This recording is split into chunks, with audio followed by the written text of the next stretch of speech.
O deputado Nicolas Ferreira votou a favor de aumentar o fundo eleitoral para os partidos políticos em 165 milhões de reais esse ano. O valor que já estava em 1 bilhão e 300 milhões agora vai subir ainda mais. O Lula tinha vetado esse aumento e mais de 340 deputados votaram para derrubar o veto dele. Enquanto isso, o partido do Nicolas, o PL, deu mais de 50 votos só na Câmara dos Deputados para aumentar a conta de energia em 9%, derrubando também o veto do Lula que tinha proibido esse aumento. Somente ontem, para vocês terem uma ideia, o Congresso derrubou 12 vetos do Lula. É simplesmente inacreditável. Os caras estão fazendo oposição ao país, não ao governo Lula. Quem vai sair prejudicado nesses dois casos é a população. Quanto mais dinheiro para o fundo eleitoral, menos dinheiro para a saúde, para a educação, para o salário mínimo, para a assistência social. Quanto maior a conta de energia, menor o poder de compra dos brasileiros. E vejam a cara de pau do PL, o Valdemar Costa Neto está usando dinheiro do fundo eleitoral para fazer propaganda na TV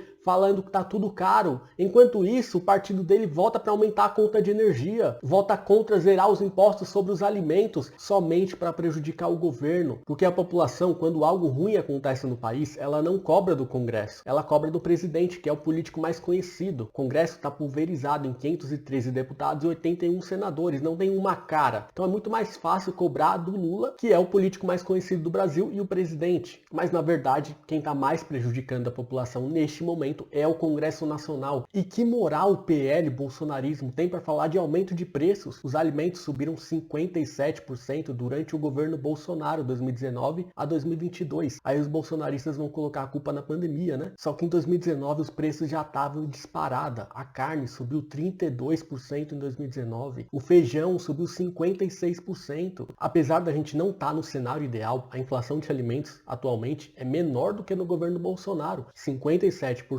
de 2019 a 2022 contra aproximadamente 12% nos 2 anos e meio de governo Lula até agora. E a direita, historicamente, sempre atuou contra a principal solução para baixar estruturalmente os preços de alimentos no Brasil, que é a reforma agrária. Uma pauta histórica dos trabalhadores rurais desde o começo do século passado. Jango caiu, levou um golpe da elite econômica da direita por pautar a reforma agrária. Para vocês terem uma ideia, o Brasil tem 4 milhões de trabalhadores rurais sem terra, enquanto há 120 milhões de hectares de terra improdutivos. Enquanto a esquerda defende a reforma agrária há décadas, a direita só sabe atacar, demonizar, criticar essa pauta tão importante para a classe trabalhadora e que certamente reduziria os preços de alimentos no Brasil. E como os partidos votaram em geral em relação ao fundo partidário, ao aumento de 165 milhões esse ano? No caso do PL, dos 80 deputados que estavam presentes na Câmara, 77 votaram a favor. Já no caso do PT, dos 65 deputados que estavam presentes na sessão, 64 votaram contra o aumento do fundo partidário. O único partido com bancada acima de 10 deputados que teve 100% dos votos contra o aumento do fundo partidário foi o PSOL, 12 votos contra. Já os outros partidos de direita, PP, Republicanos, PSD, MDB, União Brasil,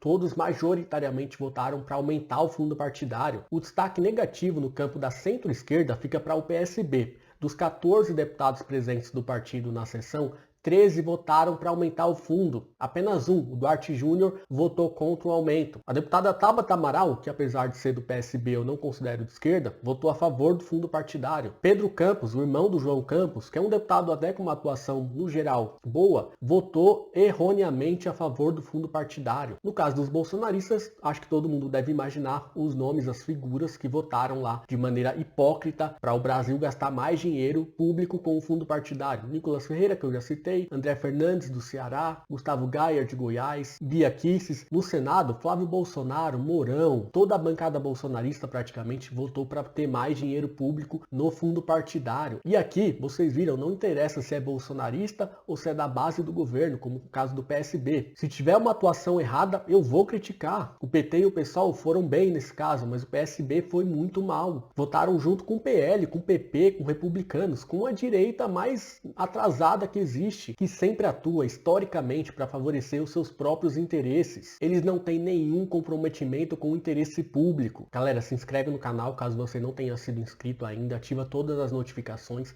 e vamos para cima, sempre em defesa dos interesses da classe trabalhadora.